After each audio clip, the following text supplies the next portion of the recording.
Somos Otros Entregables Podcast, dos arquitectas que difundimos lo raro, lo diferente y lo invisible del quehacer arquitectónico.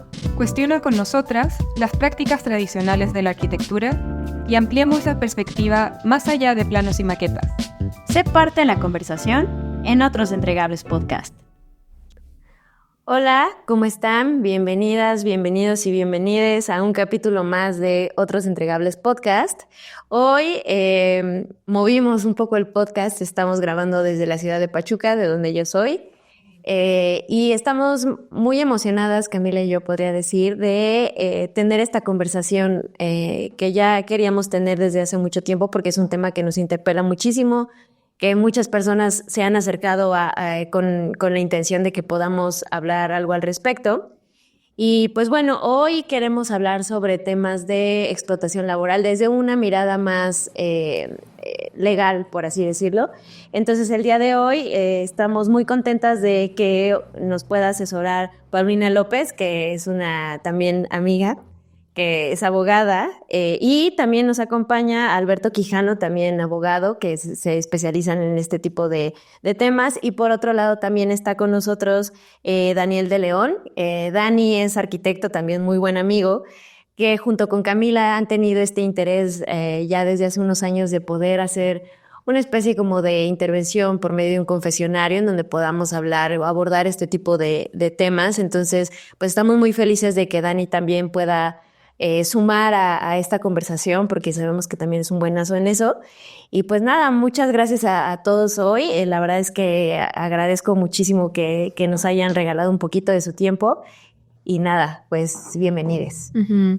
Sí, muchas gracias a todas las personas que están aquí en esta mesa y a todas las personas que nos escuchan en este nuevo capítulo. ¿Por qué es impostergable este tema? O sea, tenemos bastante que decir. Creo que incluso desde antes que naciera Otros Entregables, creo que nuestro acercamiento, de hecho, con Cari, surgió por temas y como laborales, o sea, sobre ¿tienen seguro? Sí, de hecho, fue así de, oye, ¿tú tienes seguro? Y no, ahí nos hicimos amigas. Ajá. Y también el inicio de Otros Entregables iba un poco atravesado a experiencias laborales. Por otra parte, aquí, como ya dijo Cari, estamos con Daniel de León, que, bueno, es mi pareja. Somos compañeros y hasta hace un tiempo también, o sea, toda nuestra, creo que relación también ha sido un poco atravesada por conversar de estas cosas, porque hemos estado como viviendo ciertas situaciones y de ahí también surge algunas situaciones en paralelo a Otros Entregables, como esto del confesionario, con otras amistades en Chile y Venezuela.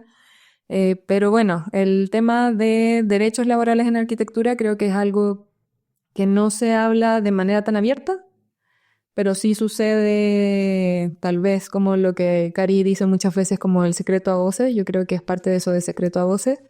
Y no sé, me gustaría escucharte inicialmente tal vez, Dani, como contar de por qué tal vez para ti también es importante hablar de estos temas como un tema impostergable.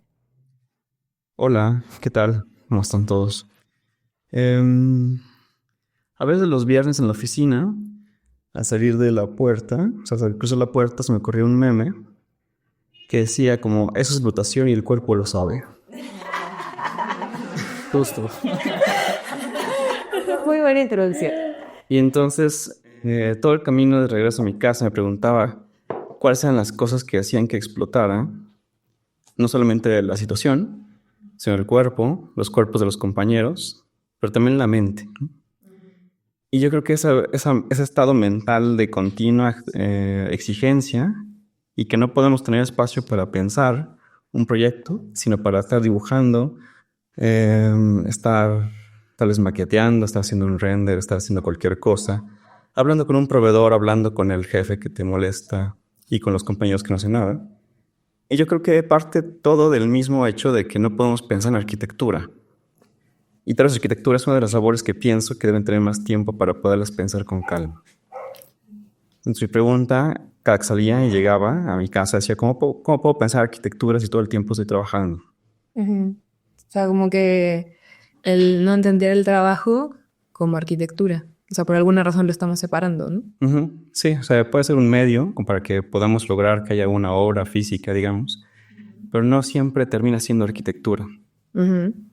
Y creo que ahí se liga un poco lo que estábamos hablando antes de iniciar el capítulo, que normalmente siempre tenemos como un momento inicial, y estaba cómo presentamos este nuevo capítulo. Y ahí tuvimos como un momento de decir, bueno, hablamos de esto, hablamos de este tema, no lo sé, pero sí creo que es importante hablar o poner en contexto que las experiencias que vamos a contar aquí, incluso gran parte de las que vamos a hablar con Pau y con Beto, son de un contexto de oficinas de arquitectura que en gran parte son oficinas, o como se conocen, oficinas de autor, que son oficinas que normalmente tienen cierta fama, son reconocidas en el medio también internacional, son oficinas muy demandadas, muchas personas quieren trabajar allí, y entonces eso es lo que, como decía Cari al inicio, son espacios donde la alta demanda en muchos casos hace que tal vez no hablemos tanto de estos temas a nivel oficial. No sé si quieres tú seguir con eso, Cari. Sí, pues creo que justo es un tema que constantemente hablamos los tres, y que nada, como ya en estos tiempos o espacios que hemos tenido como de terminación de laboral, y te pones a reflexionar ya como en retrospectiva, bueno, ¿qué pasó, no? ¿Qué hice yo? ¿Qué responsabilidad era de mi jefe y así? Y es justo que nos hemos dado cuenta que esta reflexión, que creo que yo ya la digo mucho en este podcast, pero ¿cuál es el impacto y cuál es la factura que como trabajadores de este tipo de despachos pagamos? ¿No? Como dice Dani, al final tenemos ciertas repercusiones en nuestro cuerpo, mentales. Y creo que parte mucho es lo que al menos yo he reflexionado de seguir, o sea, que esta idea de arquitectura de autor, de aprender tal vez de un maestro o una maestra que me va a enseñar, y que estás dispuesto a darlo todo por pertenecer a ese lugar, por tener ese sello en tu currículum o por tener ese reconocimiento, o como tal vez reconocerte como, sí, no sé, hay algo que hace que muchos quieran entrar a esas empresas, y entonces eso de alguna manera precariza las condiciones laborales porque estás dispuesto a mí me tocó leer correos en donde no importa que no me paguen, yo quiero entrar.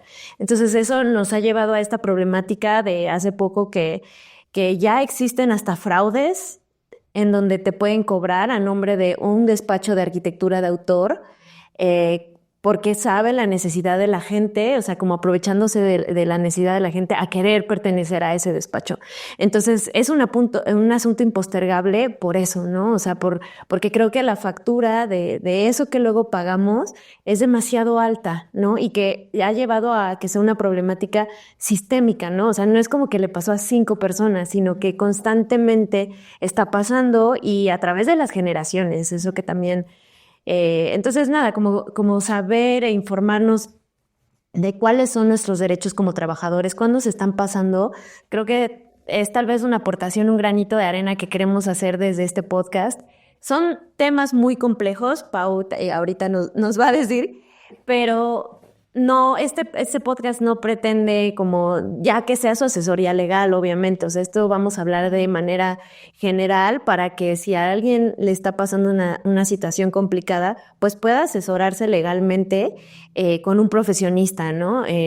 No pretendemos como que esta sea la solución a un problema muy complejo, pero queremos que pueden tomar algunas herramientas para empezar sus procesos, ¿no? Y también me gustaría que aquí los abogados nos van a decir por qué sí es importante, porque si no denunciamos, si no levantamos la voz así, se va perpetuando y es un cuento de nunca acabar. Entonces, pues bueno, esperamos que este podcast les pueda servir de muchas maneras.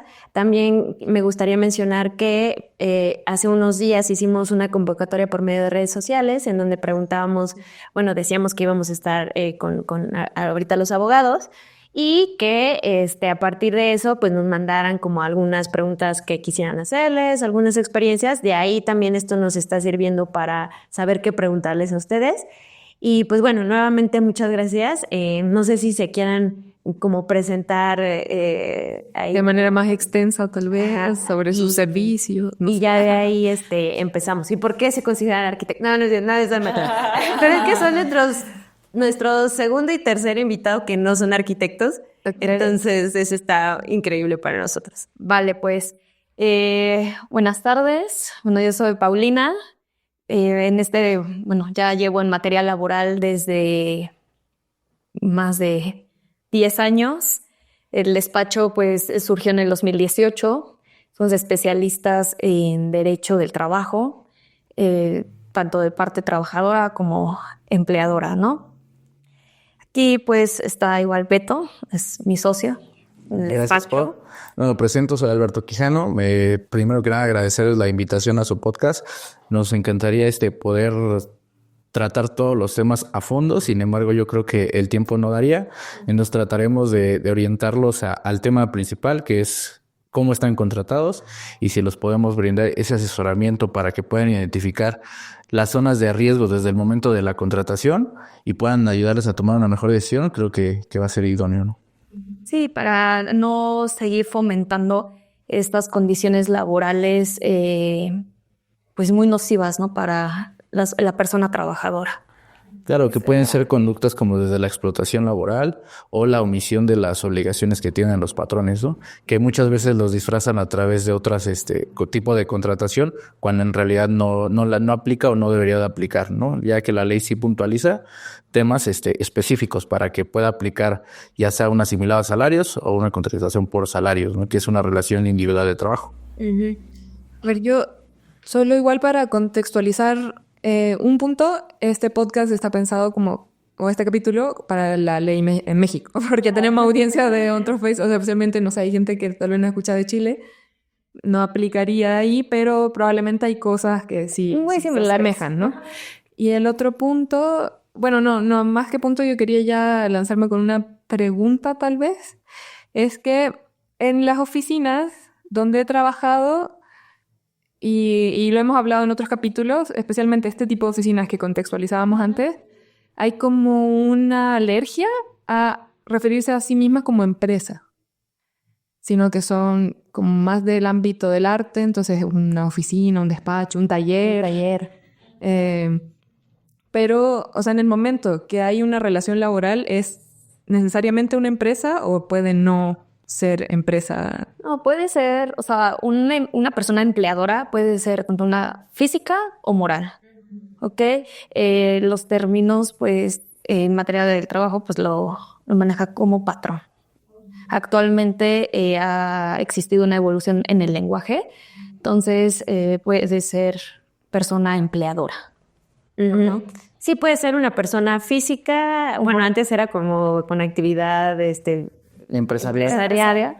Ajá. Sí, es que quedó todo de emplear, ¿no? Sí, eso ya es el régimen, ¿no? Fiscal. Sí, bueno, ahí aclarándoles igual un poquito a la audiencia para que logren identificar si están contratados con una empresa o con una persona física, indudablemente tendrán que ver y verificar o validar sus recibos cuando les pagan, ya sea por asimilado a salarios o por una situación de vía nómina. Si bien el RFC y el nombre de una persona es completamente, trabajas para una persona física. Para una persona moral es todas las sociedades que se pueden regular por materia mercantil. E indudablemente, a pesar de que le pongan belleza a esos nombres, de ponerle talleres, todo, la ley mexicana contempla persona física, persona moral y que tienen actividades empresariales o una empresa legalmente constituida. Eso, no vamos a poner el romanticismo a esa parte porque en realidad la ley y el derecho es muy, muy concreto, establece únicamente esas dos situaciones. Y creo que ahí es donde empieza la trampa.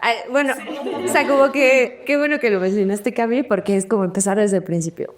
Porque nada, o sea, yo le llamo despachos donde es una persona física que tiene a 20 empleados, literalmente, pagados por un término de, o sea, honorarios, que no, porque no está dado de alta y así. Pero entonces no sé si hay como algún lineamiento en el que digan, bueno, es que ya está dando 20 recibos, o sea, a 20 personas. No sé si hay un número en el que sea como, pueden ser 100. Sí, o sea, una persona física puede ser patrón o empleadora de X número de trabajadores. O sea, no hay un límite. Pero ya ahí entramos como una cuestión fiscal. Por ejemplo, pues llega un punto en el que tal vez fiscalmente no me va a convenir el estar como persona física. Tal vez ya me conviene ser una persona moral. No, pero eso ya es otro. Sí, ya llevando como tal vez un número más grande de empleados, pues ahí sí hasta o sea, fiscalmente sí les convendría cambiar. Exacto. Pero bueno, no sé por qué no lo hacen. Bueno, sí, Yo creo podría que- teorizar. Nada por su nombre, ¿no? O sea, que te lo puedan identificar. Yo soy esta persona. Es que hay veces Moverse. donde estas personas físicas reciben mucho dinero en efectivo. Entonces, el Exactamente. pago a los trabajadores también en efectivo, entonces pareciera que no tienen trabajadores, ¿no? Sí, mira, ese igual es un tema y es más profundo. Obviamente conocemos que en México se maneja mucho efectivo también y los patrones hoy día pagan mucha remuneración a través del efectivo. Pero ese ya es un tema que no va encaminado tanto al derecho laboral o al derecho de la relación contractual, sino va a un tema, como lo comentaba Paulina, a un tema fiscal, donde los patrones pues están percibiendo estos ingresos y que muchas veces no los van a declarar. Por eso hacen estos mecanismos. Entonces, me gustaría empezar a entrar un poquito en materia de las relaciones contractuales para que podamos sobre eso y dar línea. Y si tienes alguna pregunta, pues la vamos resolviendo sobre la misma situación. Buenísimo. Comentaban el tema de honorarios. El tema de honorarios nosotros lo conocemos como un contrato de prestación de servicios profesionales independientes. En el caso de la arquitectura sí podría aplicar este contrato indudablemente. No todas las relaciones o un servicio que le entregues a una empresa tiene que ser una relación individual de trabajo. También puede ser esta parte, ¿no? El asimilado a salarios u honorarios como ustedes lo conocen. Sin embargo, tiene ciertas peculiaridades. Estos asimilados a salarios o este pago de honorarios, pues es por servicio prestado. Si dentro de este servicio prestado al despacho o a la persona que tú le estés brindando tus servicios, te asigna una jornada laboral de 8 horas y hay una subordinación, indudablemente ya no estamos hablando de un honorario. El honorario es cuando ustedes tienen la libertad de creación, la libertad de hacer proyectos y indudablemente te están pagando por la realización de ese proyecto. Te van a dar una contraprestación a tu servicio, pero esta ya va a estar cuantificada. Sí puede ser en efecto por horas, pero tú no tienes la obligación de estar todo el día asignado en un centro de trabajo o en un lugar para brindar este servicio. Tú, si tienes una prestación de servicios independientes, bien lo podrías realizar desde la comodidad de tu casa o en cualquier otro punto donde tú entregues ese servicio que se te contrató. ¿Vale? Entonces, esa es la peculiaridad. Esa es la gran diferencia entre una relación de trabajo y el tema de honorarios. Cuando te asignan jornada laboral, cuando te asignan los horarios establecidos, te asignan un salario diario y tienes que ir, ¿no? y tienes que ir al A centro un de trabajo, indudablemente solamente es una forma de disfrazar tu pago, pero en realidad estamos hablando de una situación de un contrato individual de trabajo que tiene efectos de tener prestaciones como el aguinaldo, vacaciones, prima vacacional.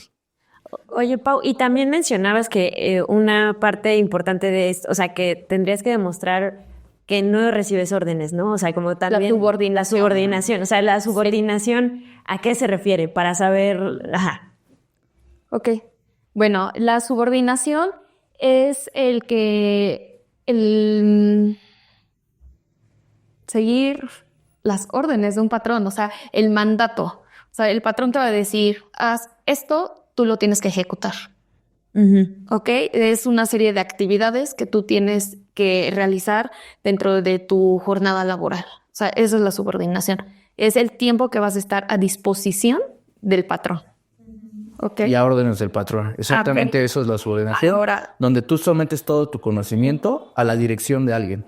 Si él te da órdenes situaciones de dirección, existe subordinación. Si tú tienes la libertad de creación, obviamente la libertad de creación sí vas a tener que adaptarte a situaciones específicas que te requiera el cliente, porque estás dando un servicio y al final es el gusto del cliente.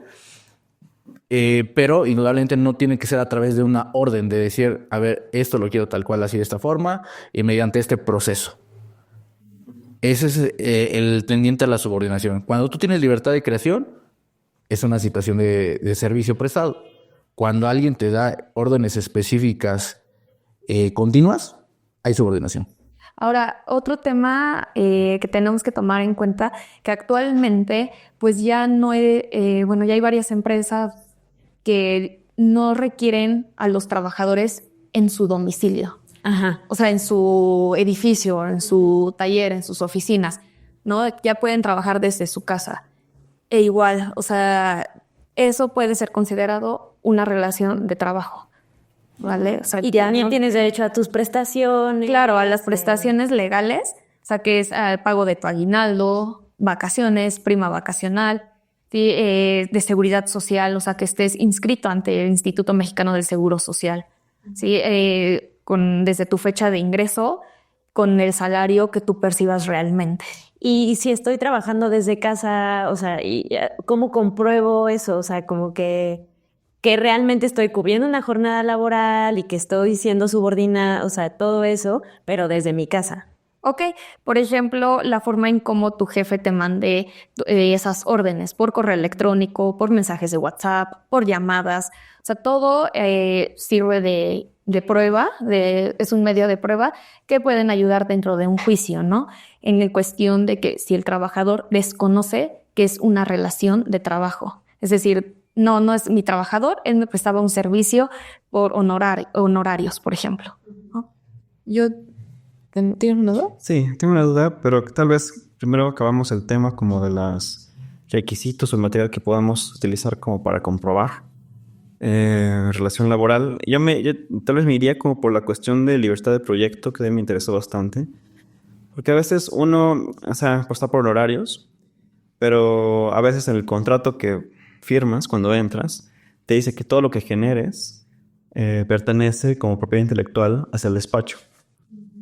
Entonces, bueno, como que ahí encuentro una contradicción, ¿no? Por una parte, si me dicen que es por horarios y tengo libertad intelectual, bueno, libertad de creación, podría pensarse que todo lo que yo creo dentro de esa oficina o empresa me pertenece a mí. Sin embargo, al final termina con el nombre de otra persona. Bueno, ahí igual de todo dependerá del tema de la contratación. Cuando es por servicio de honorarios es una relación de carácter civil, no de carácter laboral. ¿Qué nos dice en materia civil? En la materia civil, cuando tú haces este tipo de contratos o convenios, es el consentimiento o voluntad de las partes. Si tú firmas ese contrato, en realidad sí le estás cediendo los derechos de creación para que la persona que te está adquiriendo el proyecto pueda registrarlo, ¿vale? Entonces sí lo puede registrar y tú le estás dando ese derecho a través de este contrato civil. En materia laboral pasa algo diferente. En materia laboral, ustedes como trabajadores podrían estar brindando esos servicios, ese catálogo de proyectos, e indudablemente la ley refiere que las invenciones de los trabajadores, ustedes tienen que figurar como creadores. Entonces ustedes lo podrían registrar, te tienen que dar crédito. Pasa igual a algo peculiar. Chile da también la facultad a que ellos lo puedan registrar, pero tú tendrás que indudablemente, él a la hora del registro tendrá que mencionarte como inventor de ese portafolio. Yo no sabía Y ahí eso. lo podrás explotar al igual que él. No tiene el derecho exclusivo. Es que eso es algo que pasa en las oficinas, que después no puedes usar el trabajo que haces en la oficina para tu portafolio personal. No, de hecho sí, como trabajador tienes el derecho de figurar. A menos que, y no habíamos hablado de este tema, no sé si tal vez nos vamos por otra rama, pero si te hacen firmar un acuerdo de confidencialidad. No, porque es un derecho que tú ya tienes. O sea, es un derecho que viene en la Ley Federal del Trabajo. De hecho, está en el artículo 163, ¿ok? Y si tu patrón contraviene esta disposición, es nula. O sea, tú tienes ese derecho de aparecer como autor. Porque verdaderamente les molesta que, por ejemplo, si después yo, como Karina Caballero, abro mi página web, que pueda poner o sea, como que se molestan de que yo ponga el proyecto en el que estuve en mi página web. Digo, obviamente, y regularmente los que siempre ponemos bien los escritos somos nosotros. Proyecto hecho en la oficina tal, pero sí es como algo que, digamos, que está muy mal visto de parte de los empleadores. Y de hecho me surge la pregunta, ¿no? Por ejemplo, muchas dentro de las prácticas comunes de este tipo de despachos de arquitectura de autor dan conferencias en el extranjero, en universidades aquí y así. Debería de, por ejemplo, cuando están pasando imágenes de esos proyectos, venir como de alguna manera incluido el nombre de los equipos, ¿no? Incluso en su página web, incluso en sus redes sociales. Sí, tiene que figurar como autor de la invención. A veces pasa que, digo, acá es un caso muy prosaico como el de ponerlo en el portafolio para buscar otro trabajo, ¿no? Pero a veces también pasa que hay publicaciones que tienen trascendencia dentro del medio a nivel más intelectual que laboral y que, no sé, sale en una revista tal, en un video tal, es una película tal, que no ponen eso más que solamente a veces el nombre de esa persona en particular o en el mayor de los casos, lo ponen como el despacho y a veces lo ponen como medio tramposamente como un colectivo. Sí. Sí. No, sí, eso sí está grave, pero bueno. Luego, nada más como que me quería regresar al punto que mencionaba Beto, pero, o sea, como las diferencias entre cuando estás en como nómina o asalariado y cuando estás como honorarios. Como honorarios o freelance. O sea, pero luego hay como in-betweens en eso, ¿no? O sea, como que luego una de las preguntas que justo nos llegaba en redes sociales es, bueno, ¿qué pasa si por una parte me pagan en sobrecito en efectivo y otra parte, pues ya como por una transferencia, por nómina y así? Porque también a mí en una entrevista de trabajo me decían muy abiertamente y yo, ¿cómo puede? Según yo no está bien, pero te dicen, oye, te voy a dar de alta en el IMSS, sí tienes como esa prestación, pero con la mitad de tu sueldo. O sea, como que, ¿qué pasa con el mínimo? O sea, con esos puntos medios, ¿no? O sea, que creo que ahí es donde empiezan los trucos. Sí, mira, indudablemente en esa situación, cada persona, de acuerdo a los intereses que tenga de pertenecer o no pertenecer a un despacho o a una fuente de trabajo, pues te tomará la decisión. En el aspecto legal te puedo decir que eso es completamente contrario a la ley. Se entenderá por... si te dan en el momento, desde el inicio de alta en el Seguro Social, estás hablando de un contrato de trabajo y el patrón hace ese tipo de situaciones para ahorrarse impuestos únicamente. Cuotas sobre patronales o una situación de enteros al SAT por los pagos que está realizando a los trabajadores. También lo hacen porque si llegaron a algún juicio por algún despido injustificado, pues para acreditar un salario menor. Se va a acreditar un salario menor porque tienes un contrato firmado, porque el alta en el Seguro Social tiene ya el salario base de cotización. Entonces ahí es como más una forma dolosa que el patrón ejecuta para el trabajador y que tiene como beneficio precisamente eso, ¿no? No hacer tanto gasto en impuestos o en cuotas sobre patronal. O en el pago de indemnizaciones, ¿no? En dado caso que el trabajador decida demandar, ok, me demandas, pero sabes que yo voy a acreditar en un juicio que tú tenías un salario mínimo, ¿no? Y yo voy a, como patrón, a ofrecer los FDI, son los comprobantes fiscales digitales por internet y que tienen pleno valor probatorio. Ojo, esto sí es bien importante porque, o sea, no saben las veces que he escuchado que hacen eso. Y bueno, si bien te va, tienes un contrato y bueno, ahí vendrán algunas cosas. Pero empezando casi que desde ahí, ahorita si quieren hablamos como de los contratos. Pero por ejemplo, les digo que yo fui a una entrevista de trabajo y muy abiertamente me dijeron eso. Yo decidí no formar parte de esa empresa, pero pude haber hecho algo como una denuncia, o sea, como de decir, oigan, aquí están diciendo esto, o no, pues no, digo, yo ni sabía ni hice nada, pero mira, ¿se puede o no? Toda práctica que sea dolosa en favor de los trabajadores, bueno, dolosa en contra de los trabajadores, se puede denunciar ante Secretaría del Trabajo y Previsión Social. ¿Qué va a pasar? Va a detonar una inspección por parte de Secretaría del Trabajo y Previsión Social, en la cual le van a llegar a revisar. Sin embargo, como no eres parte todavía de la fuente de trabajo, queda como manera de denuncia y muchos patrones solventan esas inspecciones sin problema alguno. Entonces, pero es importante que sí denuncien, sí, al menos precisamente reclamando esos derechos laborales y lo más importante, no pierdan de vista que cuando les hagan una oferta de empleo en estas condiciones, pues ustedes son los completamente responsables de aceptarla o no, pero yo sí les diría que busquen que sí sea al 100% el tema del seguro social. ¿Por qué? Porque uno nunca sabe, ¿no? Puedes tener algún accidente de trayecto, alguna situación de riesgo laboral. No sé si los despachos en los que actualmente ustedes trabajan, pues también tengan recorridos en obra. Si tienen recorridos en obra, pues pueden ustedes tener algún accidente. Entonces, al tener estos esquemas donde se les da de alta con un salario inferior al que actualmente perciben, obviamente las incapacidades van a ir en ese mismo tenor y no muchos despachos o no muchos patrones van a estar cubriendo el excedente de esa incapacidad.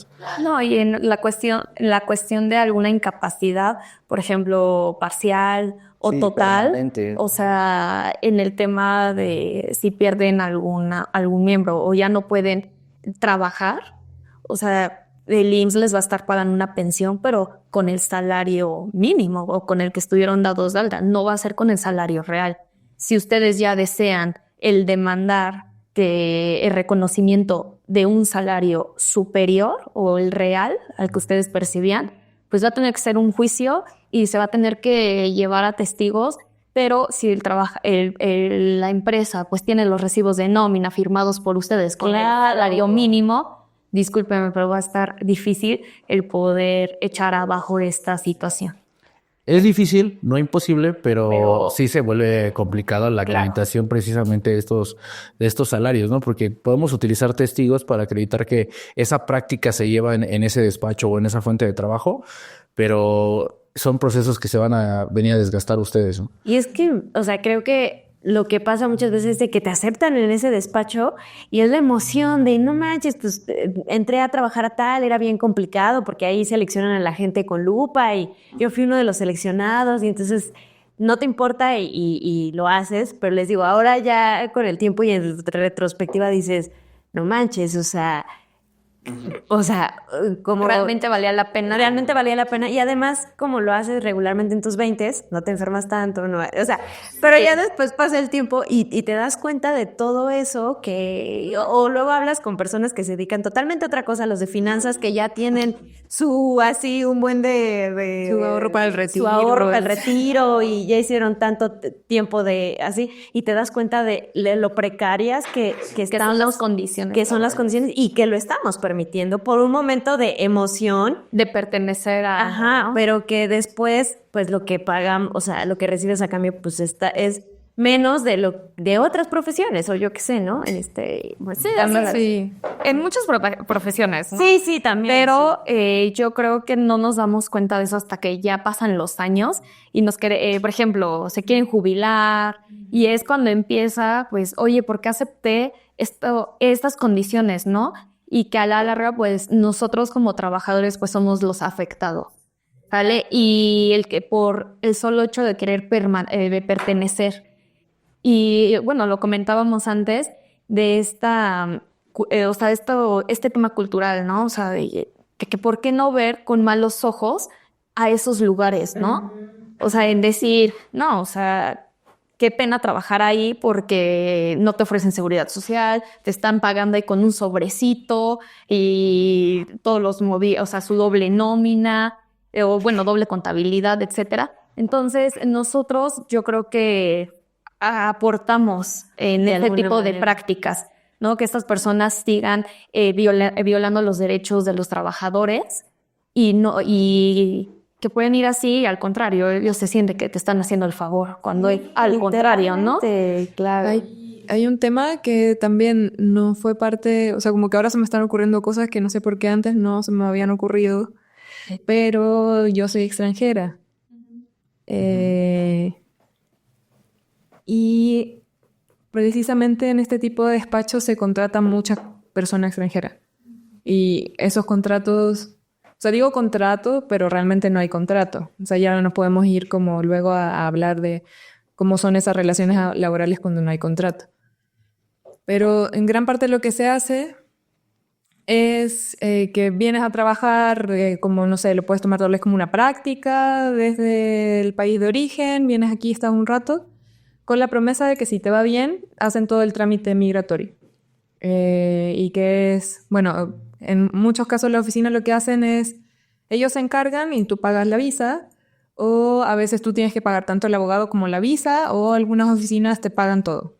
Pero luego, casi siempre la figura con la que se contrata ahí es por honorario. O sea, no es tan común que desde el inicio, siendo extranjero, nos contraten como bajo la figura de asalariados. Pero bueno, eso es como el contexto, pero quería situarle ahí la pregunta como qué pasa con esas relaciones laborales cuando no hay contrato. Bueno, primero, para una relación de trabajo no es necesario celebrar un contrato.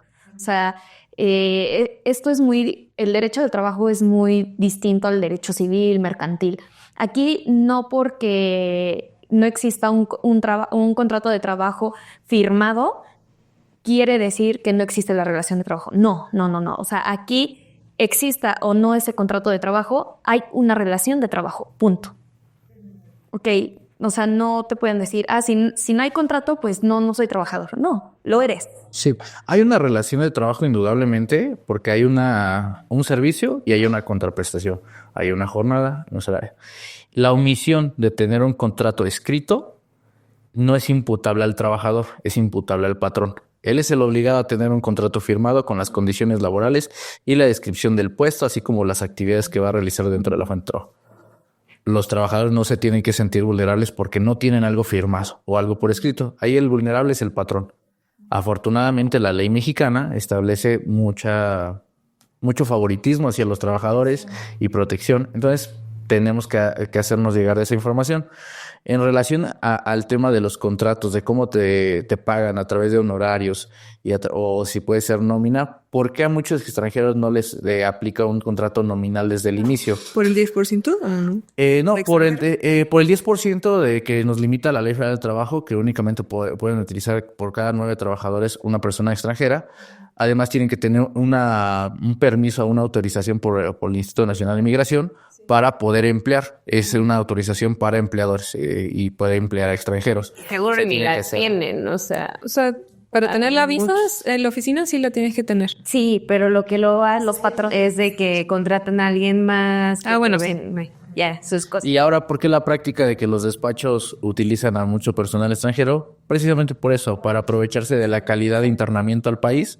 Entonces, si por alguna razón no llegaste con una oferta de empleo, pues obviamente se aprovechan y te están remunerando de forma efectiva porque tú como extranjero también reclamar una relación laboral cuando tu internamiento no tenía esa calidad de trabajador o esa oferta de trabajo, pues te limita a ti como en tus derechos. Entonces, es un aprovechamiento ahí que hacen las empresas también. Como patrón, pues te ahorras el pago de la seguridad social, ¿no? El pago de tal vez prestaciones legales. Es porque que también... tú como trabajador, pues, bueno, tu trabajador extranjero que no tienes el permiso, pues no vas a poder ir a demandar. Sí, y también se asume que al ser extranjero obviamente no quieres estar aquí, o sea, no te va a interesar jubilar, Tu antigüedad. te va a interesar el seguro social, o sea, no te interesa nada porque eres extranjero. Pero, o que no vas a tener familia próximamente, no sé, un hijo.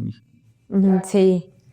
Pero bueno, sí, ese era un tema que no sé por qué, o sea, no sé por qué no se me ocurrió plantearlo, pero...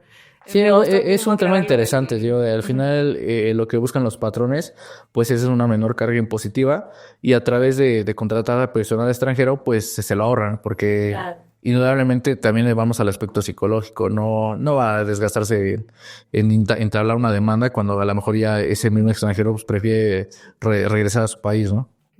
Oigan, y luego, a ver, otra duda como lo que mencionaba Camila, que a mí también me han hecho ofertas laborales en donde los 3 primeros meses que estás como de prueba me pagan como por medio de honorarios y después ya... O en efectivo incluso o en a veces, ¿no? efectivo, y ya después ya te contratan normal o así.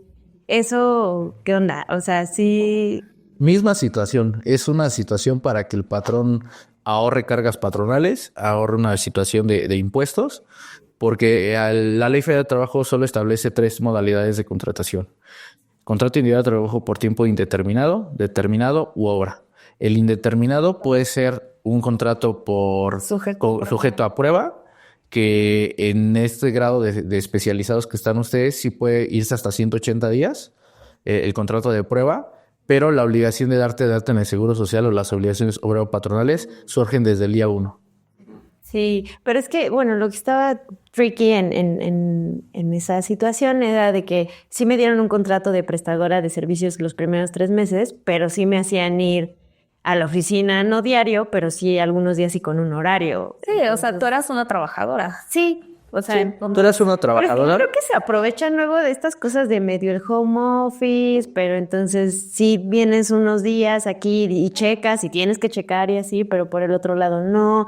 Ay, no sé, como que luego sí son... Por eso como que hablar de repente de los extremos de cuándo sí, y ahorita vamos a los que sí están como contratados y asalariados, pero como que creo que hay muchas cosas que quedan en el medio, o sea, entre sí ser asalariado y entre ser freelance, como que luego hay unas cositas ahí. Y nada más como para terminar de los que están como freelance o por honorarios, porque repetidamente lo he escuchado en personas que están así como freelance, es de que se tardan un montón en pagarles. Entonces luego son montos que no es tanto, o sea, es como que, güey, me deben 12,000 pesos.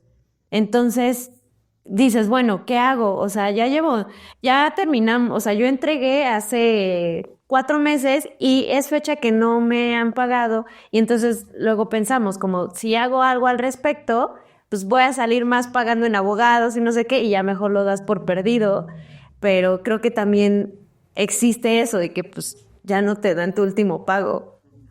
Sí, miren, nos escucharemos como abogados abusivos, pero en ese sentido yo les diría que si ya no tienen nada que perder, pues primero inicien la etapa ya en el proceso laboral. Les voy a explicar un poquito el proceso laboral en la actualidad, cómo se lleva. La primera instancia para poder entablar una demanda en materia laboral, tienes que acudir a la conciliación. En la conciliación van a mandar a citar al patrón y va a haber un mediador que... Y es gratis. Es gratis. Sí, es gratis. Y no es necesario que ustedes lleven abogados. En esa conciliación ustedes pueden acercarse de forma directa a negociar el pago con los patrones. Cuando indudablemente llega un citatorio del Centro de Conciliación Laboral y se tienen que apersonar en esa audiencia, el patrón ya va a llegar con la disposición de sí ofrecer algo, o por lo menos llegar con el pago que te adeuda. Pero ¿puedo ir como freelance ahí a conciliación? Claro, ahí lo único que te van a pedir en el Centro de Conciliación es identificar o tener plenamente identificado el nombre del patrón, su domicilio, para efectos de que vayan y lo notifiquen, ¿vale? Pero sí, ustedes pueden abiertamente, en las condiciones que los hayan contratado, acudir al Centro de Conciliación Laboral y ya posteriormente, si no llegan a una conciliación, les van a dar una constancia de no conciliación con la cual ya pueden entablar una demanda, ya sea por despido injustificado o por pago de prestaciones. Ese domicilio, ¿dónde tendría que aparecer? ¿Cómo tendría que buscarlo?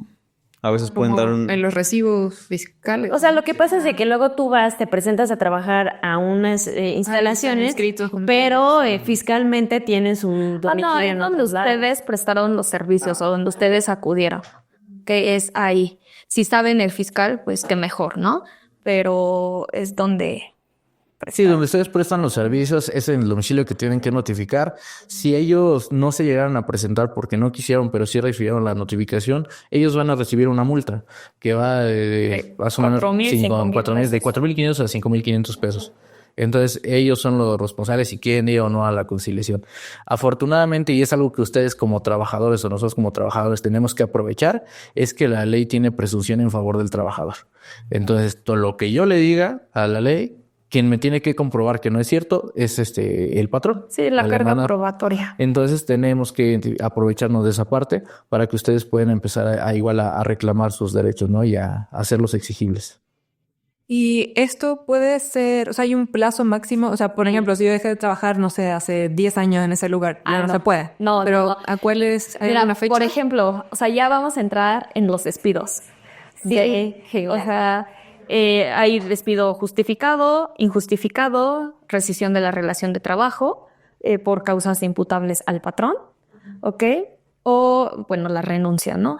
De las prestaciones legales como aguinaldo, prima vacacional y vacaciones, tienen 1 año para reclamarla, ¿ok? A partir de que son exigibles. Por ejemplo, si no me pagan mi aguinaldo del 2024, yo voy a tener hasta diciembre del 2025 para poderlo reclamar como fecha límite, ¿ok? Y de las vacaciones lo mismo. Entonces, si yo soy despedida injustificadamente, yo voy a tener 60 días naturales. O sea, van a agarrar su calendario y van a contar 60 días para poder demandar el despido injustificado. ¿Y qué voy a reclamar? Pues el pago de una indemnización, pago de mi prima de antigüedad. O sea, si ya me voy a un juicio, pues voy a demandar el pago de salarios caídos. ¿Ok? Hay que tener mucho cuidado porque como trabajadores pues van posponiendo esto, pasan 4 meses y quieren demandar un despido, ¿no? Injustificado. Pues ya no puedes, o sea, ya pasaron esos 60 días que tú tenías como trabajador. Entonces, se suspende este término cuando acudes al centro de conciliación, haces tu solicitud. Entonces, de la fecha de tu solicitud a la fecha en la que te entregan tu constancia de no conciliación, en dado caso que no hayas llegado a un arreglo, queda suspendido el término de 60 días. ¿Ok? Y ya una vez que te entregan tu constancia y tú no ingresas tu demanda, siguen contando los días, o sea, siguen los 60 días. ¿Y cuáles son las causas de un despido injustificado? Las causas son, es de que yo te despido porque yo quiero, sin alguna razón o motivo alguno. Ajá. O sea, el patrón te puede despedir por determinadas causales. Sí, determinadas conductas que requiere la propia Ley Federal del Trabajo. O algunas análogas. Digo, no vamos a meter tanto en el tema de artículos porque a lo mejor está un poquito complicado, ¿no? Pero sí les podemos decir que algunas de las causales son faltas de probidad de honradez en contra del patrón. O falta de ausentarte de tus labores por más de 3 días, en un término de 30 días. Presentarte en estado de ebriedad a la fuente de trabajo o bajo los influjos de algún estupefaciente. Pelearte, alterar el orden con compañeros. Okay. Ajá. O sea, el acoso laboral, igual.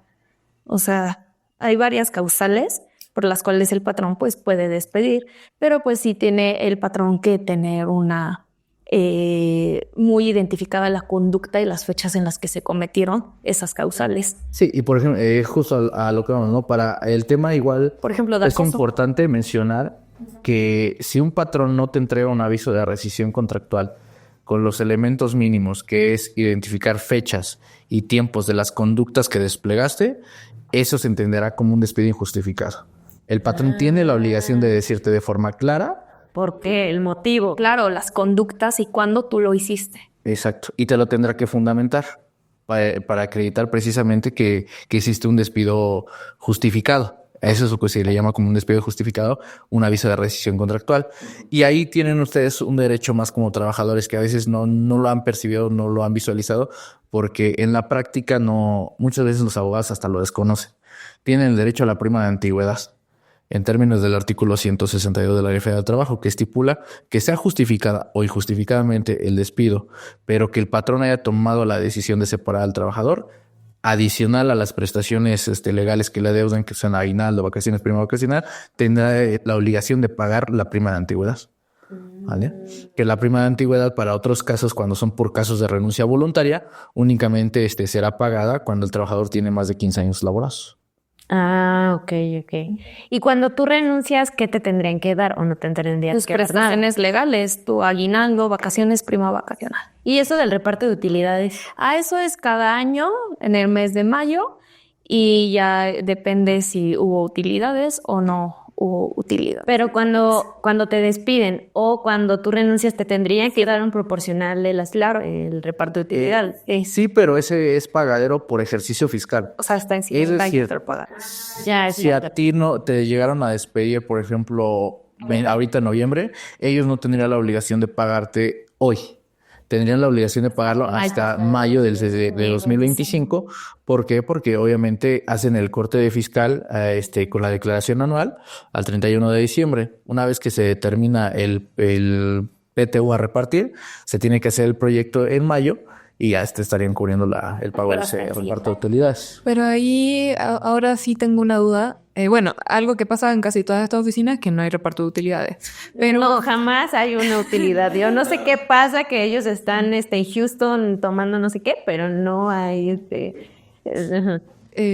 Pero, o sea, y en un lugar sí sucedió, en un lugar donde trabajé sí había reparto de utilidades. Pero... O sea, obviamente la duda es si efectivamente sucede el pago después de que alguien se va, porque cuando uno se va de la oficina tiene que firmar que no te deben nada.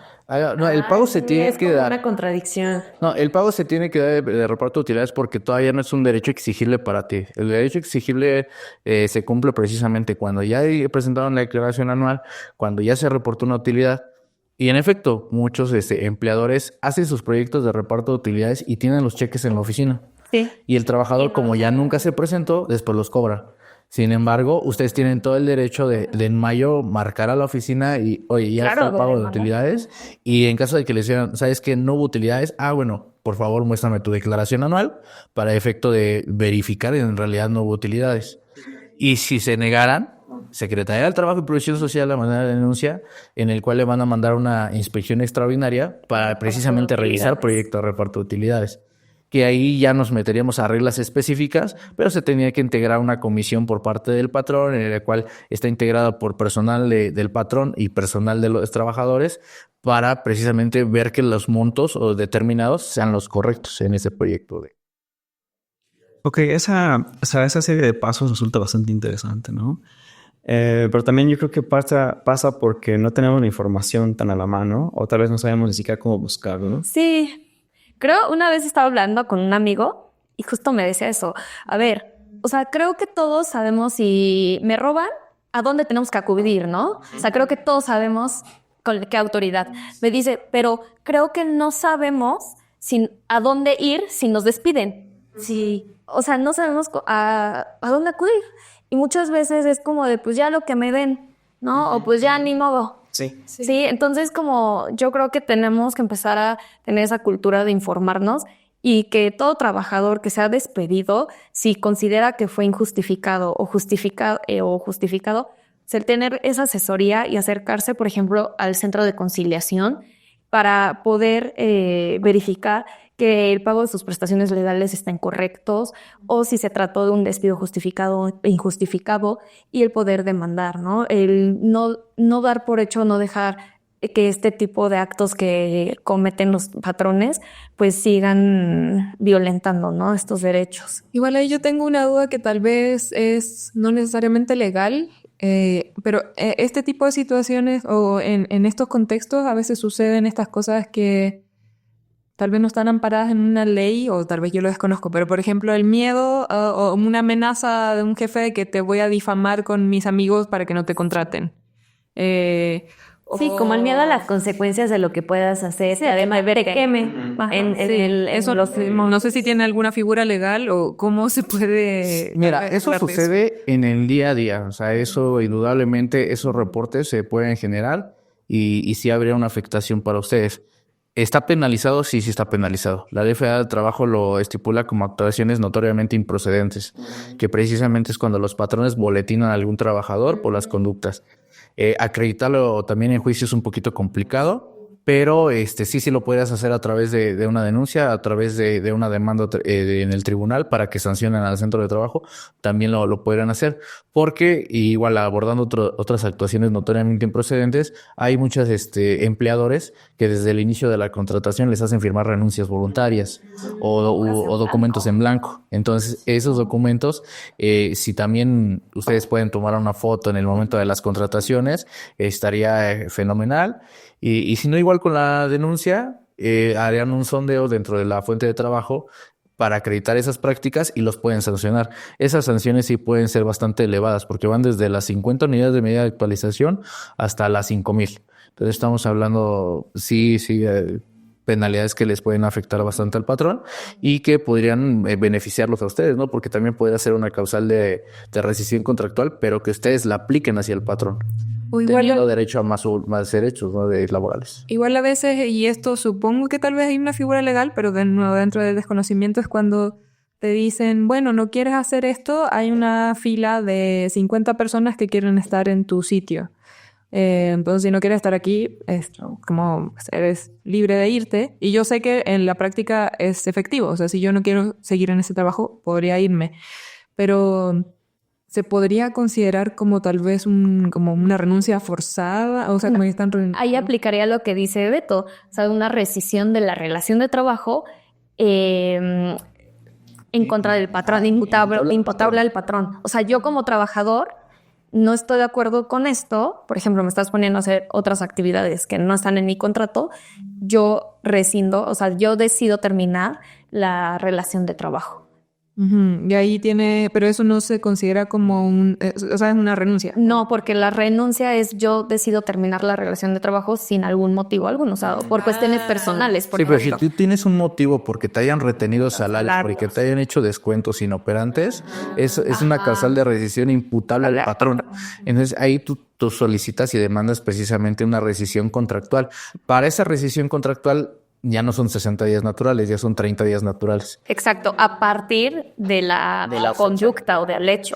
O sea, así. Mira, yo no sabía eso. Es que, por ejemplo, luego igual algo que hacen mucho es de, sí, entras a trabajar y lo que sea, pero después ya tú tienes que llevar tu computadora, tus herramientas de propias trabajo, ¿no? herramientas de trabajo, o luego te dan unas bancas de madera bien incómodas para sentarte. O sea, como que, no sé, como cosas que luego sí están medio raras.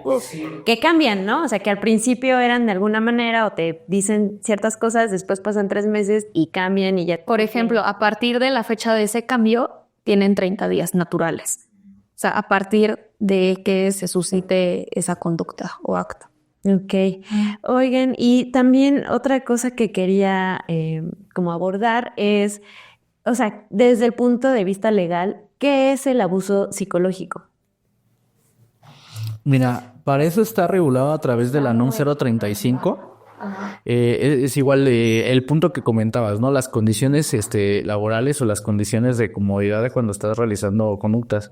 La propia Secretaría de Trabajo y Previsión Social, a través de una serie de normas, ha aplicado precisamente que condiciones de seguridad y salud en el centro de trabajo.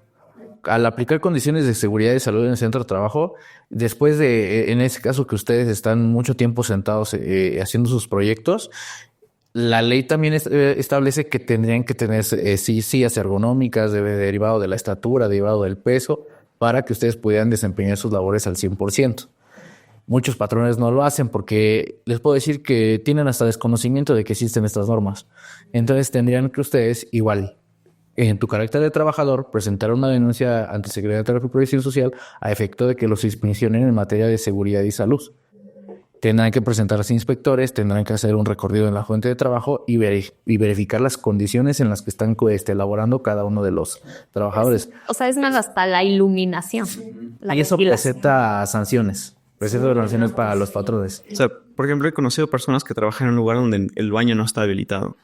Y justo eso son condiciones insalubres que también pueden aplicar, son condiciones de seguridad y salud en el centro de trabajo. Entonces ustedes también podrían denunciar para exigir que se apliquen esas normativas a cada centro de trabajo.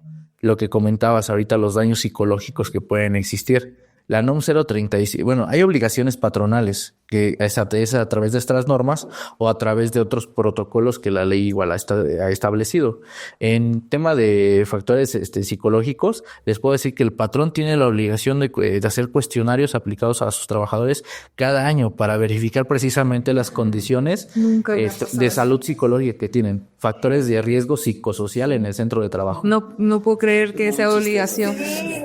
De aparte, por ejemplo, tienen que tener protocolos para prevenir y erradicar la violencia, el acoso laboral. Ay, no. O sea, estos protocolos tienen que estar en lugares visibles, o sea, dentro del centro de trabajo. O sea, nosotros nos llegó ahorita un asunto, ¿no? De un trabajador que ha sido acusado de acoso laboral. Bueno, a ver, ¿dónde está tu protocolo? O sea, una persona trabajadora que está sufriendo de violencia o cualquier tipo de pues sí, violencia, acoso laboral es en general. Entonces, ¿qué hago? O sea, ¿a dónde puedo está mi yo proceso acudir? de denuncia para que también me den el derecho a defenderme de esa situación? Es una estipulación que la propia norma 3035 tiene que tener una persona que reciba las denuncias cuando se siente ya en un tema precisamente de acoso o algún hostigamiento o algún tema de que él ya no se encuentra saludable mentalmente dentro de la fuente de trabajo. ¿Por qué? Porque eso ya se considera una enfermedad de trabajo, el aspecto psicológico.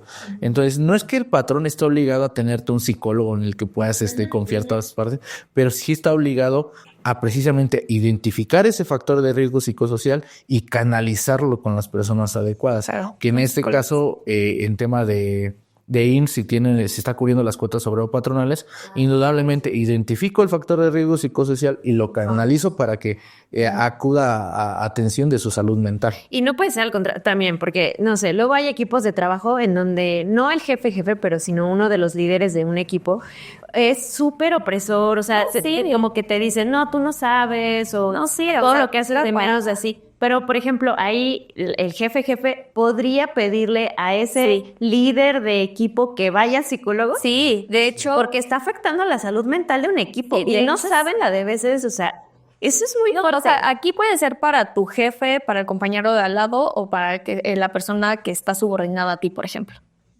No, o sea, va a ser como todo líneas, exacto. Todo. O sea, yo le podría pedir, Sí. a mi jefe que vaya al psicólogo. Sí.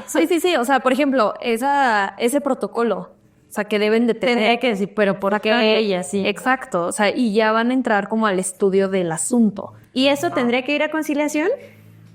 ¿Se podía a través de la conciliación o a través de la denuncia de seguridad de trabajo? Sí, o por ejemplo, si tú quieres ya salirte de tu trabajo por esta cuestión, puedes solicitar la rescisión y están exceptuados de agotar una instancia conciliatoria. Por ejemplo, cuando estamos hablando de violencia o acoso laboral, tú como trabajador ya no estás obligado a agotar una instancia conciliatoria. O sea, ya te vas directamente a una demanda. O sea, es como, yo no quiero saber nada, no te quiero volver a ver y nos vamos a demandarte. Y duda, ¿y qué onda con la denuncia anónima? Porque al menos yo la estaba viendo en Hidalgo. Sí tienen un portal así como de la denuncia anónima. ¿También podrías denunciar anónimamente algo que esté pasando en tu lugar laboral? Sí, claro, y ese es el miedo que ustedes como trabajadores tienen. Si voy y denuncio y eso repercute en que me apliquen una rescisión contractual, no se preocupen. Precisamente la Secretaría de Trabajo y Previsión Social tiene estos mecanismos para que pueda hacer una denuncia anónima y constatar las condiciones laborales. Les comentábamos el tema del acoso laboral y el tema de hostigamiento. Es algo peculiar porque la NOM 035 te ayuda a identificar los riesgos psicosociales en la fuente de trabajo, pero también se complementa con el protocolo de erradicación de violencia en los centros de trabajo, que es una obligación claramente establecida en la Ley Federal del Trabajo. Al tener un protocolo de erradicación de violencia en los centros de trabajo, pues te van a asignar una persona en la que puedas denunciar, vaya a identificar si existe una situación de riesgo. Puede dar efectos de suspensión de la relación laboral, no rescisión contractual, suspensión en lo que se hace el periodo de investigación. Y si derivado del periodo de investigación se acredita la conducta de acoso sexual, hostigamiento laboral o alguna otra nivel, se aplican medidas para la sanción, que pueden ser la rescisión contractual o el canalizarlo, ¿no? con el psicólogo para que le pueda dar asesoría y brindarle esos mecanismos que puedan defender. Ahora, el patrón, al ser omiso de esta obligación de tener un protocolo de erradicación de violencia en los centros de trabajo, pues ya te da todas las facultades para que tú le puedas rescindir la relación de trabajo imputable a él, porque no te está dando derecho a una defensa, ¿vale? Entonces, es importante que también visualizamos que no todo lo que mencione alguna persona puede llegar al grado de acoso sexual o al grado de hostigamiento y sea de verdad cierto. Tienen que acreditarlo bien. Tiene que haber un... Claro, sí, claro. Igual como el escuchar a la otra parte, ¿no? Y bueno, igual yo creo que aquí entra mucho lo de la capacitación y adiestramiento, ¿no? Por ejemplo, los patrones pues tienen la obligación de capacitar a su personal. Si yo estoy detectando que el jefe de tal equipo pues no sabe como el trabajar en equipo o el ser un buen líder, jefe, etcétera, pues sabes que vamos a capacitarte como en esa área, ¿no? Y que es una obligación, o sea, que tienen los patrones de capacitar, o sea, de mandar a cursos a sus trabajadores, todo, dime. Y por ejemplo, también hay protocolos para lo LGBT, ¿no? O sea, como que también hay luego, o sea, hostigamientos duros. O sea, lo que pasa es de que luego sí, pues, nada, existe como cierto bullying y así para señalar esas minorías y así. Las empresas tendrían que tener un protocolo también ante eso, ¿no? Es que justamente es el protocolo de erradicación de violencia en los centros de trabajo. Engloba todo este tipo de situaciones, donde el personal que está atendiendo directamente a los trabajadores, a los que están subordinados o a los que están a cargo, tiene que identificar precisamente estas conductas de discriminación, porque la discriminación también es una causal de rescisión contractual. O sea, entonces, ese tipo de conductas deben de estar reguladas a través de este protocolo que compagina con todas las demás normas aplicables en los centros de trabajo. ¿Y qué pasa? Es que yo estoy como niña en dulcería, pregunte y así, pero sí, es que son muchas cosas que yo no tenía idea. Pero yo y como varias personas luego me dijeron cosas, sus casos, entonces por eso estoy preguntando por ellas. En el caso de la incapacidad, o sea, luego Nada, como que el IMSS tiene ciertas fechas, ¿no? Así de te operaron de cierta cosa y tienes una incapacidad con tanto tiempo. ¿Qué pasa cuando tu jefe te está escribiendo mensajes mientras estás en esa incapacidad? No, o te están hostigando, o oye, preséntate, o luego regresan y reciben malas caras, así de, ¿sabes? Como que se vuelve una situación tensa de ¿por qué te vas y tú regresas? Y entonces también se portan bien mala onda. No, o sea, por ejemplo, cuando tienes una incapacidad es la suspensión de la relación de trabajo, o sea, suspensión. O sea, no te pueden estar a ti molestando, ni ni mandándote mensajes, ni nada. E igual, una vez que terminas tu jornada laboral, no tienen por qué estarte mandando mensajes o pidiéndote cosas. Sí, igual ahí, con ni eso, correos, o sea... tengo una duda y que tal vez, de nuevo, en estos como límites permeables, la incapacidad solo estaría dada por el Seguro Social. Sí. O sea, si hay trabajadores que deciden no ir al Seguro Social y se fueron a hacer una cirugía a un hospital privado, el empleador sí les puede exigir que estén porque no hay una incapacidad del IMSS. O sea, ahí el trabajador tiene la obligación de acudir al IMSS y ya con el médico familiar, o sea, les explicas a la situación médica, oye, yo tengo esto, y el IMSS puede, bueno, ya a criterio del doctor, yo he visto, me he topado con asuntos de que el doctor dice sí, o sea, te emito esa incapacidad, pero que pues, tú hayas atendido en el Exacto, pero ahí luego pasa esto de que si está dado de alta con el mínimo, le van a pagar el mínimo en el periodo de incapacidad. Exactamente. Sí, y regresamos al principio de la plática, ¿no? Ustedes tendrán que determinar qué les conviene para Si el tema de aceptan o no contratación. ese tipo de... Porque visualizando esta situación de poder generar una incapacidad, en efecto te van a pagar con el salario mínimo, ¿no? Hay algunos patrones que entienden esa situación y no es que apoyen, o sea, cumplen con la incapacidad al 100% y te siguen pagando ese efectivo en el grado de la incapacidad que te hayan determinado. Aquí lo preocupante para ustedes como trabajadores es si esa incapacidad es permanente. Si es permanente, el patrón indudablemente ya no les va a estar cubriendo esa incapacidad. Entonces sí tienen que visualizar qué me conviene desde el inicio de mi contratación. A veces decir no desde el principio cuando te ponen este esquema de pago, pues es válido para ustedes porque piensen a futuro, ¿no? Piensen... No, cualquier situación, o sea, extraordinaria, un accidente, o sea, yo creo que su área de trabajo, o sea, es peligrosa. O sea, el estar visitando obras.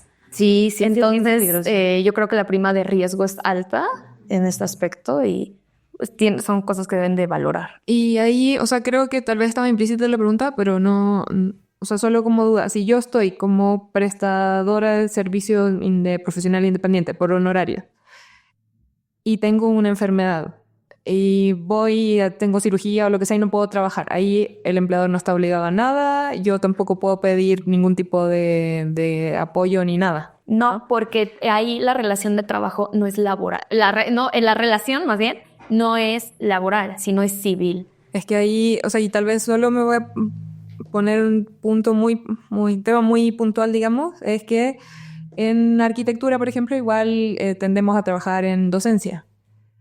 Y la docencia sí se entiende en muchos casos como prestación de servicios, como honorarios. Y si te enfermas dando clases y tienes un horario que cumplir y todo, ahí... O sea, ahí eres trabajadora. O sea, como docente, pues eres trabajador. Bueno, ok. Ajá. Sí, igual si te pagan por hora de servicio, o sea, por clase dada, sí, igual le podría entrar en el tema de honorarios y ahí no tendrías derecho a nada. Pero si también te dedicas a la docencia y esa es tu actividad 8 horas, o sea, con una jornada laboral asignada, eres trabajador.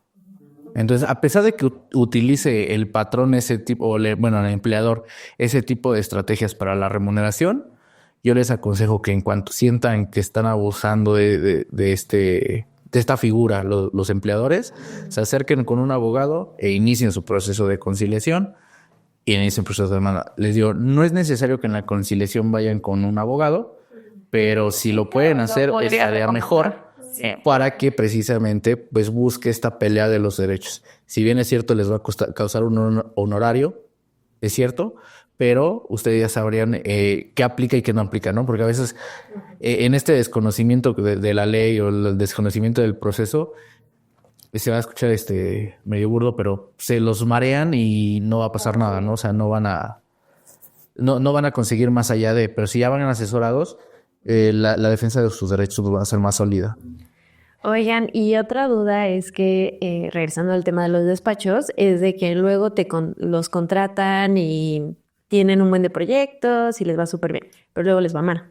Entonces ya no tienen la capacidad para pagar a tanta gente y así. Y me ha tocado que en equipos de trabajo, pues los cansan, entre comillas, ¿no? O sea, como que les empiezan a retardar el pago, les empiezan a dar largas. Sí, para que renuncien, ¿no? Para que básicamente renuncien.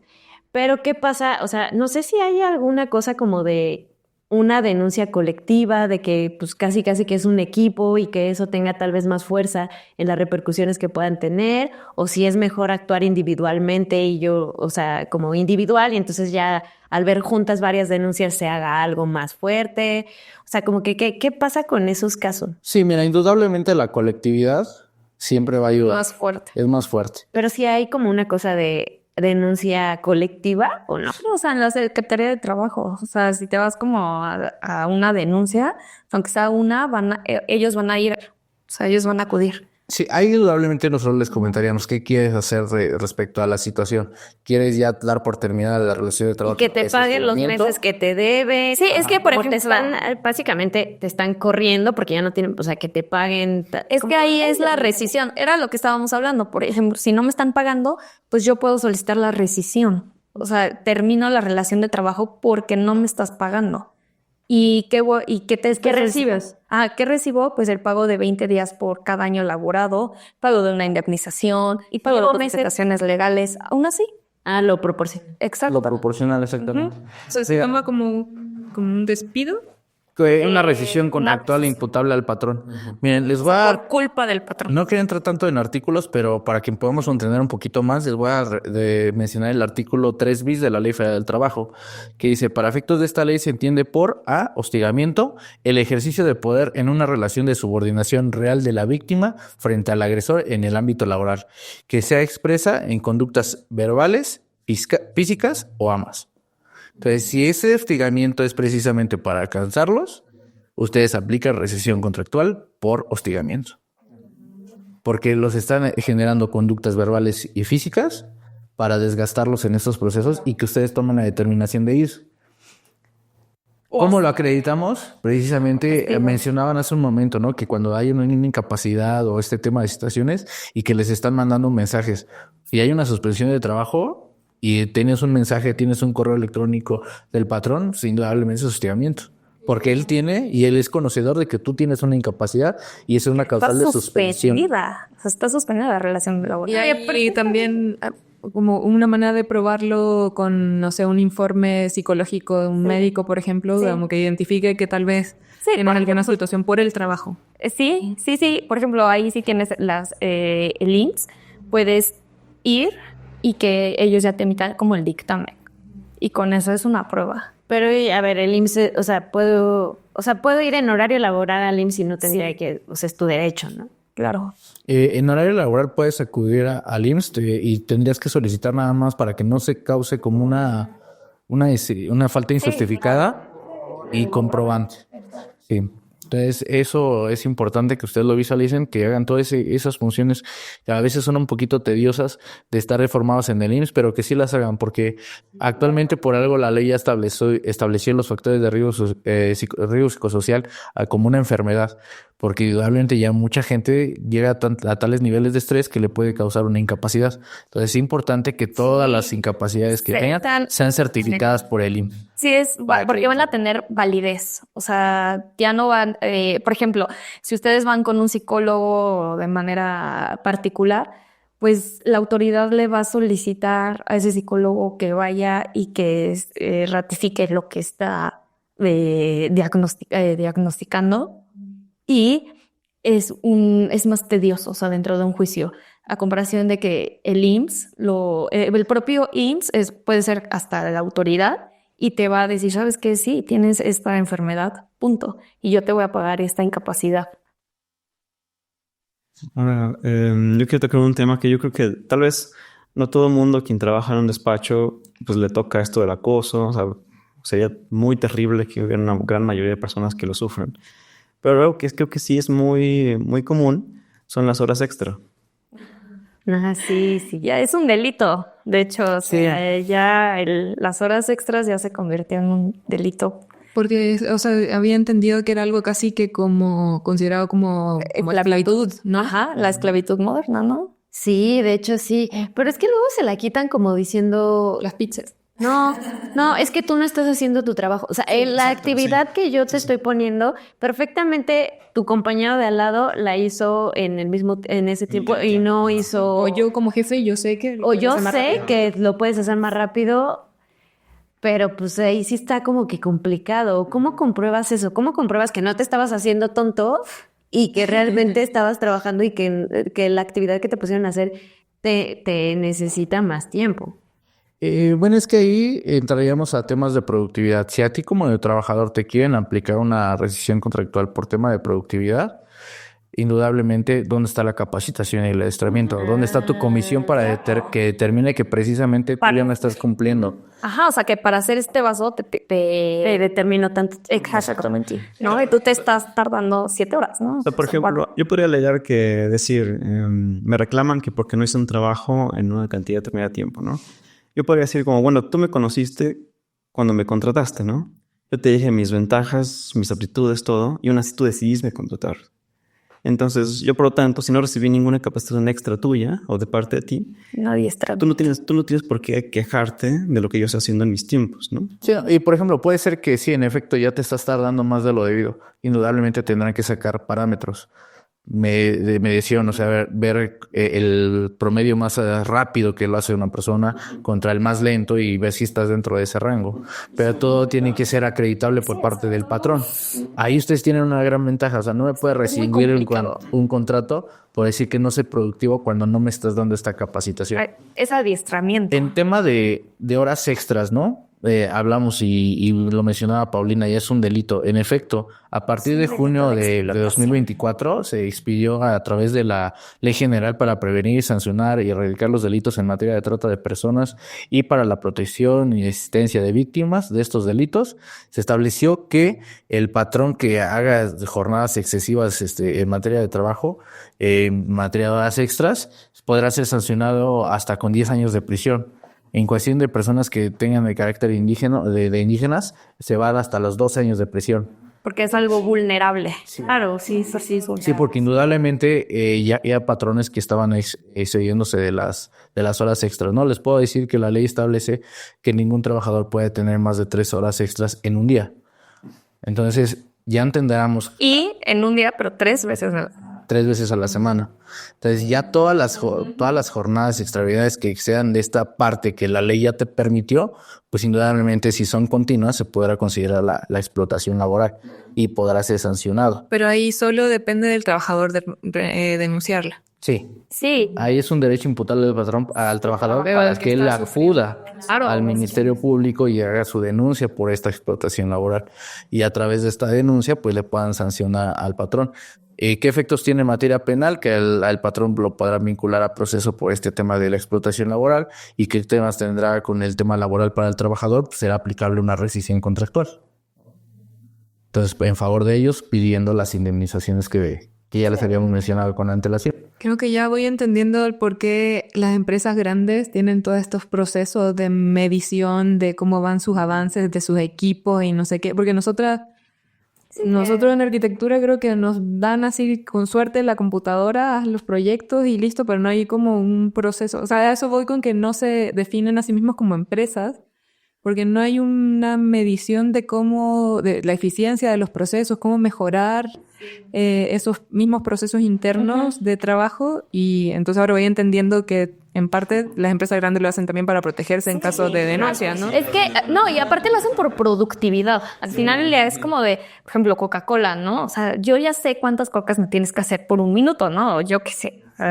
Igual en mucho su productividad, o sea, se empeñan en eso y van haciéndose de las herramientas para, en dado caso, un juicio. Sí, ellos ya tienen rangos de medición precisamente porque seguramente Secretaría del Trabajo y Previsión Social los asoleó demasiado con tantas denuncias y obviamente ellos ya tienen sus comisiones integradas, ¿no? Seguridad y higiene, capacitación y adiestramiento. La capacitación y adiestramiento, la ley establece que debe ser continua, ¿no? Hay muchos patrones que quieren que Al menos una el vez al año. empleado ya sepa todo, ¿no? Pero también necesita actualización. Eso es una obligación por parte de ellos. Entonces, también ustedes, cuando les mencionan algunos temas de baja productividad, ¿Dónde está mi capacitación, no? Mi adiestramiento. Claro. Porque luego, algo que pasa mucho es que la primera cosa que hacen cuando no sale el trabajo, los famosos tiempos de entrega, que no sé, tenemos una entrega, si hoy es jueves, el lunes que sigue es la entrega y entonces la primera estrategia que usan es como, no, pues quédense todos 80 horas más, no sé cómo lo tienen Sí, que hacer. todo el fin de semana, no Y importa hasta lo que que hagan. salgamos, ¿no? Y bueno, pues no sé, a veces cuando eres joven, como decía Gary, y tienes motivación y de verdad crees en el proyecto y todo eso, pues a lo mejor sí lo haces un par de veces.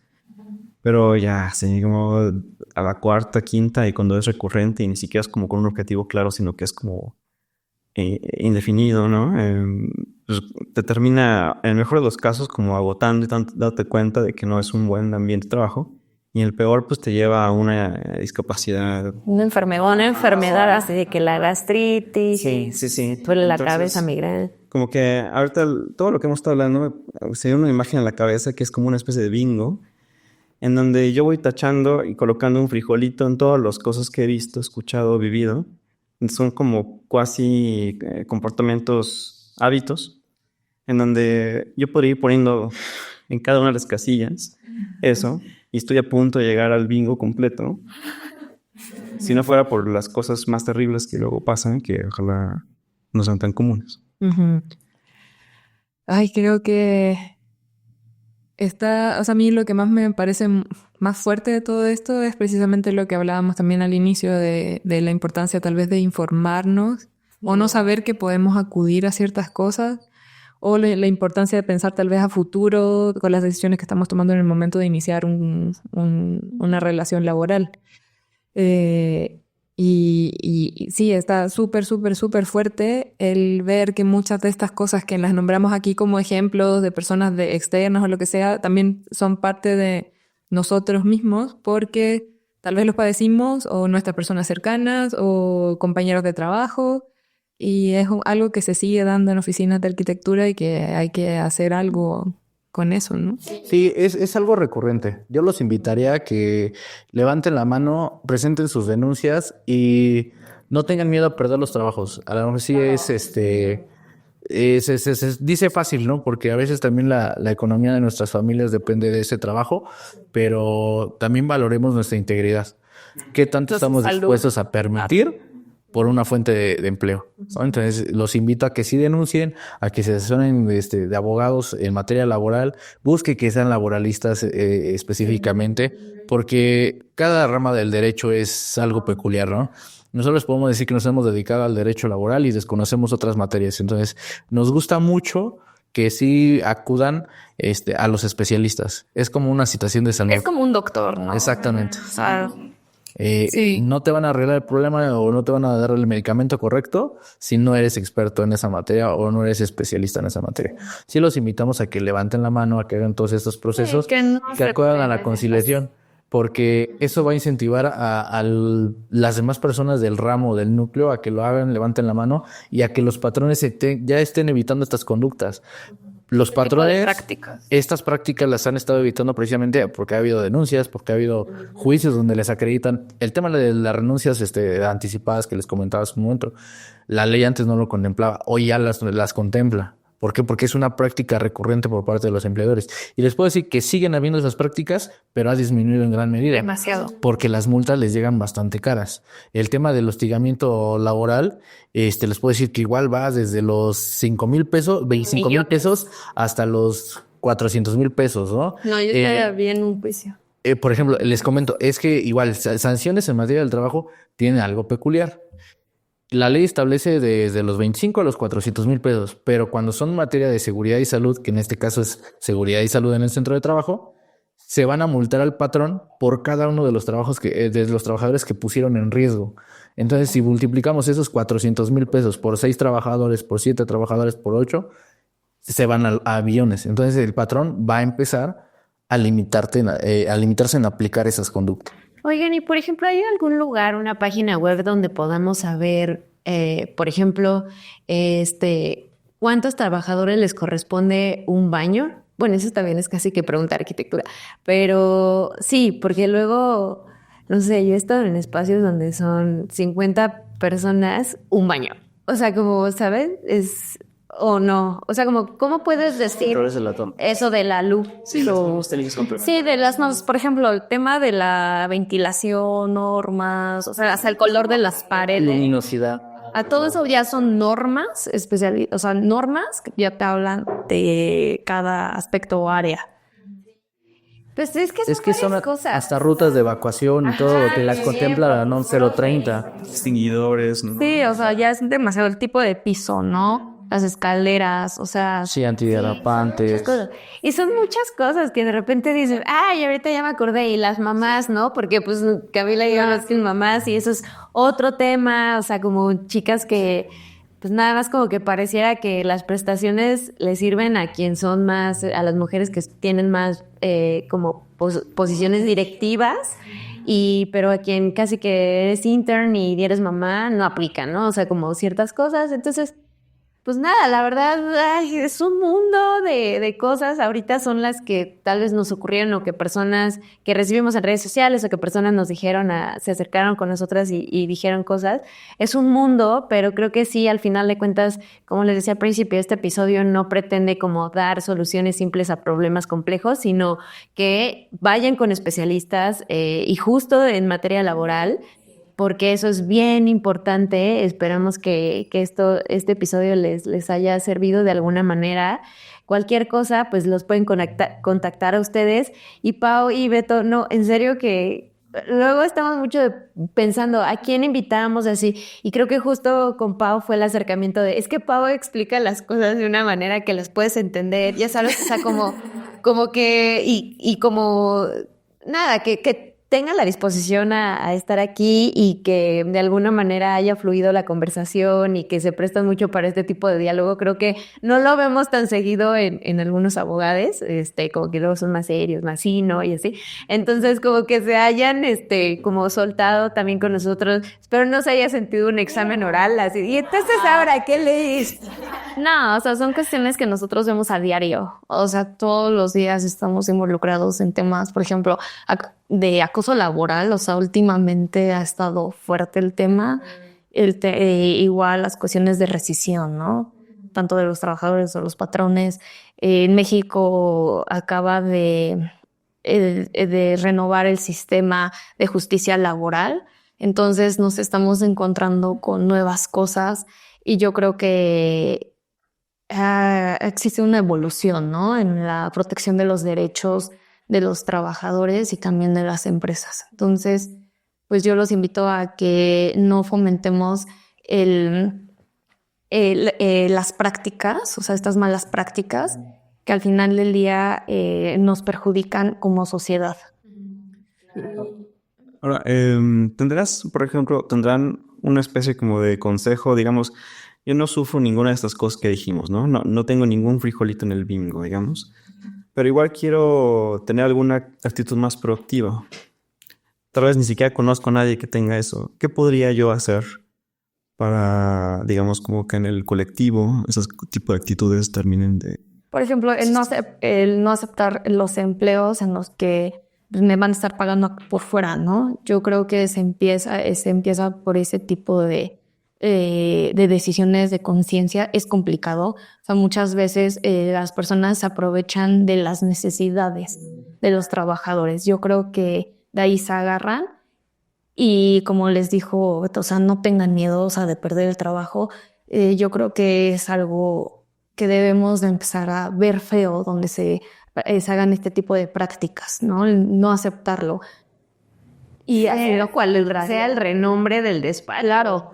Y es que vamos a la situación del país, ¿no? O sea, no queremos corrupción, pero por evitar ir a pagar una multa, le das 100, 200 pesos al policía, ¿no? Lo mismo pasa en esta situación. O sea, quiero evitar esas conductas, no las hagas. O sea, ese es el consejo. Es el consejo, que no aceptes. No participes. Y no participes en situaciones que sabes que en un futuro te van a vulnerar, no solo a ti, ¿no? Porque al haber esta oferta de empleo con que uno la acepte, pues ya estás cayendo en ese núcleo, ¿no? Y en ese círculo de que es inevitable y bueno, que es evitable, pero que nosotros queremos hacerlo inevitable. ¿Cómo lo evitas? Si te hacen esa oferta y tú no quieres estar en el despacho, no van a tener arquitectos con el que trabajar. Claro. Entonces van a tener que someter a decir, bueno, vamos a alinearnos un poco. Y entonces se cambia esa narrativa que nos dicen, porque es súper violento que te digan, pues si no quieres, tengo 50,000 personas que están esperando su lugar. Si no quieres, cambiemos eso, Laura. Sí podemos y sí tenemos el control y que se queden sin personas que quieran, como dice Pau, como verlos feo y decir, no voy a ser parte de esto y está mal. Sí, Sí, y los cambios se hacen de forma unilateral, pero se van haciendo colectivos en cuanto la gente se percibe que hay un cambio. Entonces, Claro. los invitamos a eso, ¿no? Que tomen primera decisión de decir no en carácter individual y lo hagan recíproco para los demás, ¿no? sí. Muchas gracias, Beto. Muchas gracias, Pau. Si nuestra audiencia tal vez quisiera contactarlos. Sí, les dejamos nuestro correo electrónico y nuestros números de teléfono. Creo que estaría bien si los dicen de una vez, como por si acaso. Y nosotras Menos, también en correos. redes sociales. Ajá, y nosotras en redes sociales también los vamos a estar difundiendo.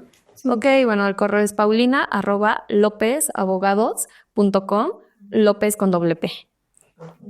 Ya se los dejo. Si quieres dar tu número, teléfono. Tiene el número de teléfono, yo se los comparto porque todavía no tengo asignado el correo, pero 771-295-9482. Buenísimo, no, hombre, pues estamos súper agradecidas con Sí, ustedes increíble. porque fue una asesoría que nos abrió muchísimo los ojos. Como que sabíamos de algunas cosas, pero no sabes que hay tanto y que realmente sí hay organismos que se ponen de nuestra parte como empleados. Entonces, pues muchas gracias por su paciencia, por su tiempo y por su disponibilidad. Sí, y también si quieren seguir la conversación con nosotras en redes, si nos quieren como compartir un poco más de su experiencia, si algo les resonó de lo que se vio aquí, que compartan el capítulo, compartan esta información con las personas que tal vez consideren que es necesario que lo sepan. Y bueno, nosotras nos siguen encontrando en Instagram, en otros puntos entregables y por correo a otrosentregables@gmail.com. Gracias, Pau, gracias, Beto, gracias, Dani, por ser parte de este capítulo. A ustedes. Gracias a ustedes por la invitación y espero que les sirvan un poquito las cosas que tocamos el día de hoy. Ujú. Y creo que sí, con esto cerramos el capítulo y nos vemos en otro episodio de Otros Entregables Podcast.